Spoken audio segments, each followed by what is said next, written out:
아나니아가 떠나 그 집에 들어가서 그에게 안수하여 이르되 형제 사울아, 주 곧 네가 오는 길에서 나타나셨던 예수께서 나를 보내어 너로 다시 보게 하시고 성령으로 충만하게 하신다. 하니 즉시 사울의 눈에서 비늘 같은 것이 벗어져 다시 보게 된지라. 일어나 세례를 받고 음식을 먹음에 강건하여지니라. 사울이 다메섹에 있는 제자들과 함께 며칠 있을새 오늘은 다시 보게 하소서라는 제목으로 함께 말씀을 나눕니다. 사람에게 있어서 어떤 특별한 경험은 그 개인적인 아주 주관적인 경험이라 할지라도 사람의 인생을 바꾸어 놓는 경우들이 있습니다. 제 개인적인 이야기지만 저는 1984년 10월 2일을 잊을 수가 없는 날입니다. 그때 학교에서 친구들과 함께 운동을 하다가 제가 이제 다리를 부러진 날이에요. 그래서 제 친구들이 선생님과 함께 저를 들것에다 들고 운동장을 가로질러서 이제 병원으로 가던 하여튼 그 순간에 바라본 그 하늘은 잊을 수가 없습니다. 그리고 나서 그때부터 병원 생전 처음으로 병원에 입원하고 집에 가서 2달 동안 꼼짝없이 누워 있었습니다. 그 2달의 시간은 저에게는 마치 멈춰져 있는 시간 같이 느껴졌습니다. 뭐 지금처럼 인터넷이나 컴퓨터나 이런 것들도 하나도 없던 시절이죠. 그래서 저희 집엔 텔레비전도 없었습니다. 하루 종일 할 게 없는 거예요. 가만히 누워서 가족들도 다 일하러 나가고 저 혼자 집에 있어야 되는데 그러다 보니 화장실도 갈 수가 없으니까 용변을 위한 통도 갖다 놓고 뭐 음식도 옆에 갖다 놓고 뭐 그러고선 하루 종일 있는 그 기간이 저에게는 마치 친구들은 다 뭐 학교도 가고 뭐 공부도 하고 뭐 그런데 저는 혼자 막 뒤로 뭔가 인생이 나락으로 혹은 저만 뒤처지는 것 같은 이제 그런 느낌들이 있었던 것이죠. 원했던 것은 아니지만 내가 계획한 거 아니지만 그렇게 내 인생이 좀 답답함 가운데 멈춰지는 경험들이 있을 수 있다라고 하는 겁니다. 지금 대한민국 사회도 좀 비슷하죠. 대한민국 사회도 지금 멈춰져 있는 거 아니겠습니까? 팬데믹을 선포했습니다. WHO에서. 팬데믹이라고 하는 것은 팬은 데믹이 사람을 의미하고요. 그리스어로 이 팬은 어울린다. 이래서 그 모든 사람에게 지금 영향을 미치는 감염증의 현상이 전 세계적인 현상이 되어서 모든 나라들이 경각심을 가지고 적극적으로 대처해야 되는 수준이다라는 선포가 바로 팬데믹입니다. 중국에서부터 시작된 이 코로나19가 지금 전 세계를 뒤덮고 뭐 우리나라도 예외가 아니죠. 우리나라도 지금 심각한 정도가 뭐 이미 우리 예상을 다 뛰어넘었습니다. 예를 들면 지금 김포공항, 제주공항은 개항일에 최초로 어제 기준 국제선 비행기가 단 한 대도 뜨거나 내리지 않았습니다. 단 한 대도. 국제선을 의미하는 겁니다. 국내선은 다니는데 이게 뭘 의미하냐 하면 저도 이번에 처음으로 한 단어예요. 차를 세우는 곳을 우리가 주차장이라고 합니다. 비행기 세우는 곳을 주기장이라고 하더라고요. 그런데 하늘에 떠 있어야 할 비행기가 외국 공항에 있어야 할 그 비행기가 전부 다 지금 공항에 있으니까 주기장이 모자라서 비행기를 세울 데가 없답니다. 그럼 이게 뭘 의미할까요? 거기에 종사하시는 분들, 관광업계 다 서 있습니다. 지난 2주간 저는 우리 목사님들, 전사님들과 함께 점심때마다 우리 교인들이 운영하시는 식당에 가서 식사를 했습니다. 그 바쁜 점심시간에 갔는데 손님은 우리들밖에 없었습니다. 멈춰 서 있는 거죠. 도로에 다니시는 그 먹자골목에 다니는 사람이 없는 거예요. 그러면 비단 식당만 안 되겠습니까? 식자재를 공급하고 납품하시는 분들은 어떻게 될까요? 일하시는 분들, 알바하셨던 분들 다 떠나가고 없습니다. 이러면 우리 마음에 공포가 오는 거예요. 야, 이러다가 이거 망하겠구나. 야, 이거 정말 끝나겠구나. 뉴스에서 연일 나오는 것들이 그런 내용들이죠. 대구 경북은 더 심각합니다. 아이들이 집에 있습니다. 학교가 섰습니다. 학교가 서고 공장이 서고 그리고 바쁜 건 오로지 줄 서 있는 약국이랑 병원도 사실은 가보면 사람 별로 없습니다. 병원이 바쁠 것 같지만 병원에는 일체의 방문객들을 다 막고 있기 때문에 종합병원에 가면, 저는 최근에 장례 때문에 갔던 강대병원 한림성심병원 가면 와, 제가 온 4년 중에 가장 한산하고 병원에 사람이 없더라고요. 멈춰 있는 상태인 것 같죠. 우리가 계획했던 일 아니지만, 원치 않았던 일이지만, 상상도 못한 일이지만 모두가 멈춰 있는 것 같습니다. 오늘 읽은 본문에는 바로 그 멈춘 시간이 나옵니다. 청년 사울이 나오죠. 이 사울은 사람들을 죽이기 위해서, 9장 1절에 보면 그가 살기가 등등했다고 그랬어요. 사람 죽이기 위해서 공문서를 받고 회당에서 다메섹 도시로 출발했습니다. 그가 죽이려고 하는 사람들은 그리스도인들이었습니다. 초기 기독교인들, 초기 초대교회 사람들을 붙잡아서 죽이려고 한 거예요. 이미 그는 스데반 집사를 돌로 쳐 죽인 경력도 있는 사람입니다. 그런데 그가 가던 길에 하늘로부터 갑자기 빛이 나지요. 소리가 들립니다. 사울아, 사울아. 누구십니까? 나는 네가 박해하는 예수다. 모두가 그 음성은 들었지만 빛을 본 사람 사도 바울 뿐이었습니다. 이 사울은 그 순간부터 앞을 볼 수 없었습니다. 자, 갑자기 앞을 못 보게 되는 거예요. 눈앞이 어두워집니다. 지금까지는 사람들을 이끌고 갔던 사울이에요. 사람을 죽이려고 가고 공격하려, 박해하려 가던 사울이었어요. 계획이 있었어요. 그런데 한순간에 그 길에서 만난 예수님을 통해서 그의 눈은 멀고 계획은 의미 없게 됩니다. 사람들을 이끌던 사람이 이젠 남의 손에 붙잡혀서 끌려가는 신세가 됐습니다. 그리고 끌려가서 그는 3일 동안 먹지도 못하고 마시지도 못하고 아무것도 보지 못하는 시간, 멈춤의 시간 3일을 지냅니다. 물론 이 3일이 그렇게 길지 않을 수 있어요. 그러나 청년 사울에게는 너무도 급작스러운 일이었습니다. 여러분, 하나님이 우리의 인생을 어느 순간 멈추게 하실 때가 있습니다. 그런데 그 멈추게 하시는 이유가 있겠죠. 그것은 가던 방향을 바꾸게 하시든지, 바로 사울 같은 경우죠. 또 하나, 그 인생의 삶을 좀 더 온전하게 하기 위해서 하나님은 멈추게 하실 때가 있습니다. 마치 요셉이 감옥에 가서 도대체 내가 왜 들어왔는지도 모르고 억울한 옥살이를 하면서도 그 감옥에서 모든 시간이 멈춰 있는 것 같은 그 기간을 지내는 것처럼, 이스라엘 백성들은 출애굽을 해서 광야에서 40년을 지냈습니다. 여러분, 이 40년 내내 걸어 다녔을까요? 아니에요. 그냥 걸어가면 일주일밖에 안 걸리는 길이에요. 그런데 그걸 40년 걸린 거예요. 수십 년씩 한 자리에서 멈추어 있었던 거예요. 농사를 짓는 것도 아니고 무슨 양을 치는 것도 아니에요. 그런데 그냥 멈춰 있는 거죠. 하나님이 왜 그런 시간을 주시겠습니까? 그 시간 동안 하나님은 계명을 주시고 세례를 주시고 할례를 주셔서 가나안 땅에 들어갈 준비를 하고 있었던 거죠. 좀 더 온전한 삶을 위해서 하나님은 때로는 멈춤의 시간을 주시더라는 거예요. 저는 집에 누워있던 그 2달 동안 너무너무 답답하고 너무너무 막막하고 할 거 없던 그 시절에 저를 찾아오던 분들이 있었습니다. 교회에 전도사님이 찾아오시는 거예요. 교회 친구들이 찾아오는 거예요. 학교 친구가 찾아와요. 저랑 같이 운동해서 제 다리를 부러뜨린 친구는 매일마다 와가지고 그 공부한 내용을, 저보다 공부 잘 못하는데 와가지고 저를 가르친다고 맨날 했어요. 그런데요, 놀라운 것은 그 2달 동안 제가 누워있는 기간에 저는 처음으로 예수님의 십자가를 믿게 됩니다. 저는 그 기간 동안에 처음으로 예수님 앞에 1대1로 기도하고요. 처음으로 제가 능동적으로 성경을 펴서 읽기 시작합니다.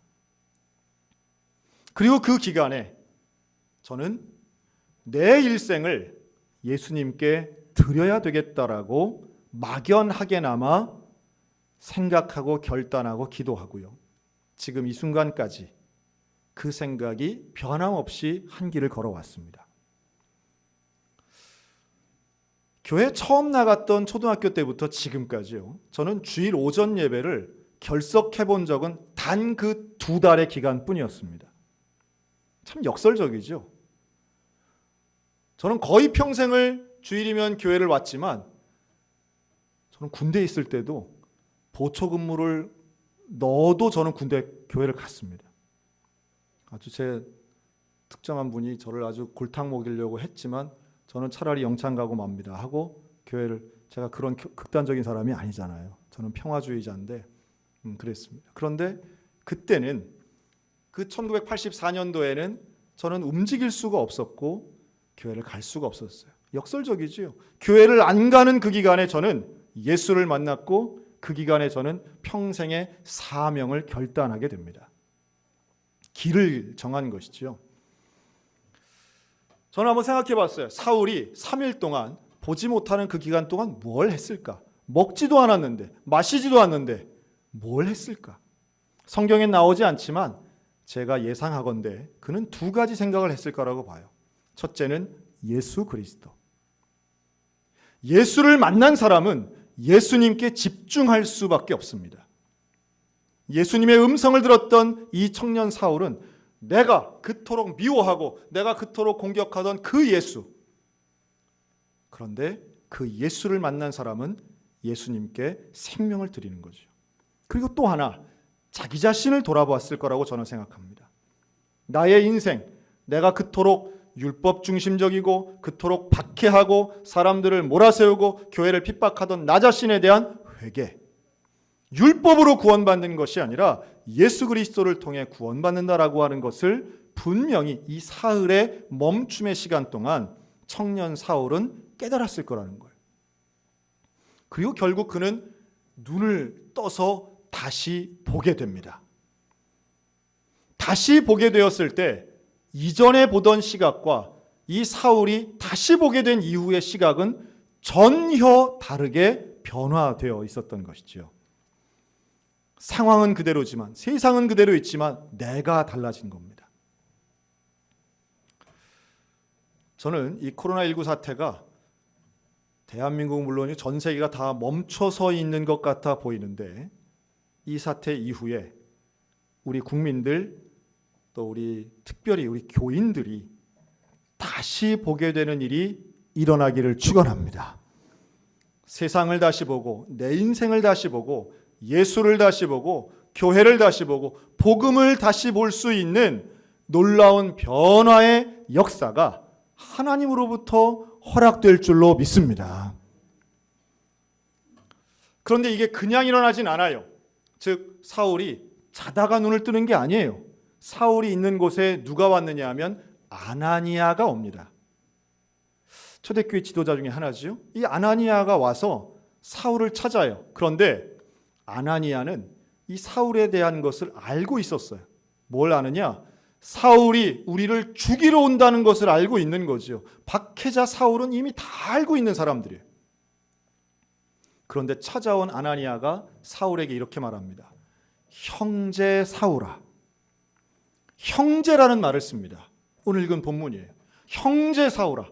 이 형제는 아델포스란 말인데요. 이 형제는 한 어머니 뱃속에서 태어난 사람이라는 뜻이에요. 나하고 한 어머니가 같다는 뜻이에요. 그런데 이런 말을 사울에게 써요. 교회의 원수고 우리 스데반 집사님을 죽인 사람이고 우리를 박해하려고 한 바로 그런 사람에게 아나니아는 형제라는 단어를 씁니다. 사흘 동안 무슨 일이 있었던 걸까요?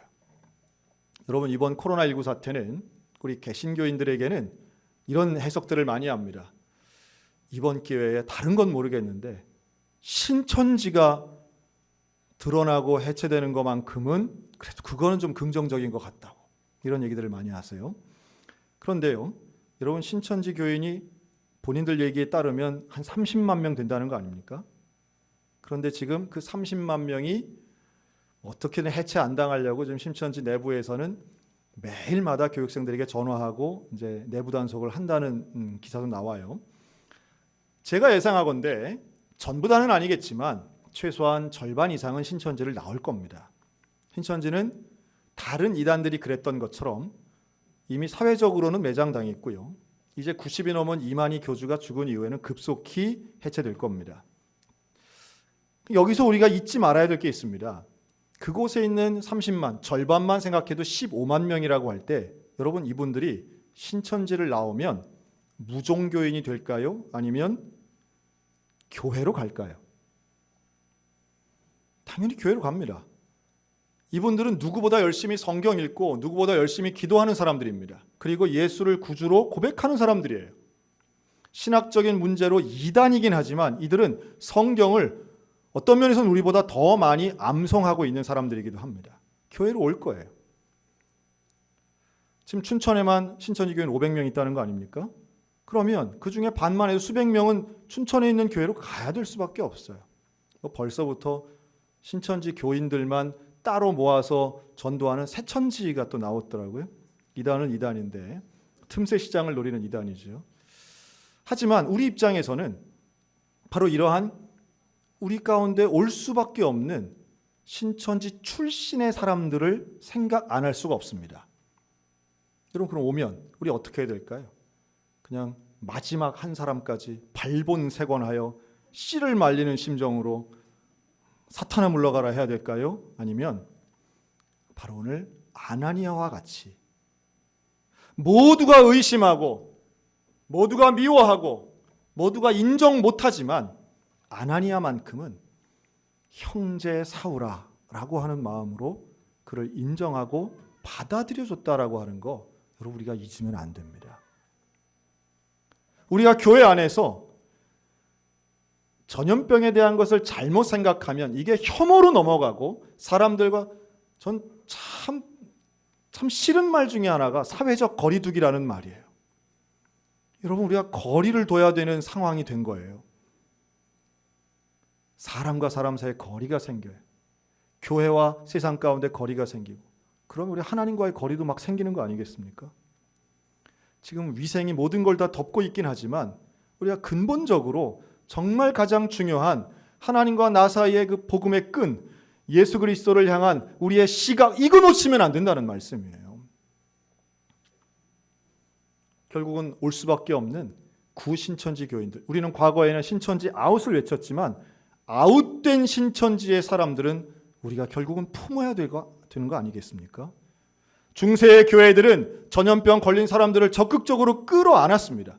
또한 우리 그리스도인들은 기독교인들은 아픈 사람, 소외된 사람, 혐오받는 사람들 편에 선 것이 우리 기독교의 역사입니다. 내가 혐오받지 않으려고 사람들을 멀리하고 거리두고 피하는 것만이 능사가 아니라는 말씀이죠. 사울에게 있어서 아나니아의 존재는 유일하면서도 온전한 나를 지원하고 나를 응원하고 나를 이끌어주는 사람이었다라고 하는 거죠. 오늘 한국교회가 우리 소양교회가 이 대한민국 사회 멈춰져 있는 이 대한민국 사회에 아나니아와 같은 사명이 있는 줄로 믿습니다. 우리가 먼저 기도하고 우리가 먼저 베풀고 우리가 먼저 손을 내밀어서 위로하고 함께하고 그리고 회복하는 데 힘을 보태야 된다라고 하는 거예요. 지금 우리 국내 사망자만 75명입니다. 여러분 그분들이 지금 장례를 어떻게 하고 있겠어요? 장례도 제대로 못합니다. 조문을 누가 와요? 대구 경북에 계신 분들 하나같이 지금 장례식 같은 초상집 같은 분위기. 그런 가운데에서도 오늘도 주의를 또한 드리고 예수님 앞에 예배드리고 있는 대구 경북에 있는 많은 교회들 그 교인들 생각하면 그 주민들 생각하고 시민들을 생각하면 하나님 빨리 하나님 회복시켜 주시옵소서.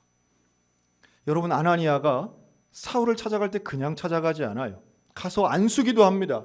안수기도 해요. 그랬더니 눈에서 비늘이 같은 게 떨어져요. 실제로 육체적인 변화가 일어나는 거죠. 기적이 일어납니다. 비늘 같은 게 떨어지고 다시 보게 된 사울은 이젠 더 이상 박해하는 핍박하는 사울이 아니라 복음 전하는 바울이 된 줄로 믿습니다. 우리가 아나니아와 같은 사명을 감당할 때에 대한민국이 다시 보게 되는 역사가 일어나게 될 줄로 믿습니다. 그리고 음식을 주는 거예요. 음식을 줬더니 그거 먹고 사울이 강건하여졌다 그러지 않습니까? 사흘 동안 먹지도 마시지도 못한 사람이 한 끼 먹는다고 어떻게 금방 강건해지겠어요? 그런데 놀라운 회복이 일어나는 거예요. 하나님이 허락하신다면 멈춤의 기간이 아무리 길어도 회복은 일순간에 일어날 수 있는 줄로 믿습니다. 하나님이 함께 하시면 그 고난의 끝에 있는 회복의 기간은 더 강건해지는 거예요. 사명을 감당하기에 충분한 거예요. 더 오랜 시간이 걸려서 회복되는 게 아니라 하나님의 은혜는 결국 우리를 다시 세워주실 것이고, 우리가 다시 보는 은혜 가운데 절망을 보는 게 아니라 것이고, 죽음이 아니라 생명을 보는 것이고, 우리는 복음을 바라보며 예수를 바라보며 나아갈 때에 우리 대한민국 다시 회복될 줄로 믿습니다. 우리 교회도 다시 회복될 줄로 믿습니다. 우리에게 사명을 감당하는 인생을 우리 주님이 분명히 허락하십니다. 우리 가정에 계신 분들도 마찬가지. 우리 연세 드신 분들 하나같이 다 너무너무 불안해하고 두려워하지만, 그러나 하나님 바라볼 때에 우리는 희망이 있습니다. 장사가 안 되고 경제가 어려운 것, 끝이 보이지 않아서 견디기 힘들지만, 그러나 버틸 수 있는 힘은 위로부터, 예수 그리스도로부터 내려오는 줄로 믿습니다. 그 주님이 우리와 함께 하십니다. 그 주님이 지금 모든 게 멈춰지고 눈앞이 캄캄하고 앞으로 어떻게 될지 모르지만, 그러나 모든 걸 아시는 우리 주님께서 우리와 함께 하시고 우리의 길을 이끌어 주시는 줄로 믿습니다. 저는 그래서 2달간 집안에서 누워 있다가 마침내 일어났던 첫 번째 일어난 날을 기억합니다. 2달 동안만 누워 있다가요, 일어나는데 제 키가 커졌더라고요. 키가 커지고 이 땅바닥, 방바닥이 마치 저 멀리 있는 저 지하실처럼 아주 바닥이 멀리 느껴지더라고요. 그리고 그 처음 일어났던 날 밖에 외출을 했고 처음으로 간 것이 교회였습니다. 처음으로 간 그 교회, 일어나서 처음 간 교회, 모두가 나를 반기고 마침 그날 총회를 하는 날이었어요. 저희 부서가 2달간 결석한 제가 그날 회장 됐습니다. 목발 짚고 왔다고 동정표가 몰려가지고 제가 회장이 됐어요. 그날 예배도 기억이 납니다. 매주 갔던 교회지만 특별히 멈춤의 시간을 지내고 힘겹게 일어나서 갔던 바로 그 교회의 예배는 제 사모하는 마음에 하나님이 주시는 충만한 은혜였습니다. 아마도 오늘 우리 가운데 그 은혜가 임하는 줄로 믿습니다. 여러분, 이 자리에 나오는 건 그냥 올 수 있는 게 아닙니다. 하나님께 예배드리는 것 그냥 드리는 것 아닙니다. 하나님의 특별한 은혜와 하나님의 특별한 역사가 있을 때에 우리에게 주어진 특별한 은총이라고 하는 사실 잊지 않으셨으면 좋겠습니다. 가정도, 직장도, 건강도, 학교도 마찬가지예요. 우리의 일상이 얼마나 소중하고 하나님이 내게 주신 사명이 얼마나 소중한 것인가. 여러분, 멈춤의 시간을 통해 다시 한번 깨닫고 이제는 다시 눈을 떠서 다시 볼 때는 그 보는 것들이 새로워지고 하나님의 은혜를 곳곳에서 누릴 수 있고 발견할 수 있는 믿음의 성도, 사도 바울과 같은 하나님의 사람, 아나니아와 같은 사명의 사람, 예수만 바라보는 우리 소망의 소양교회 성도들 다 되시기를 우리 주님의 이름으로 축원합니다.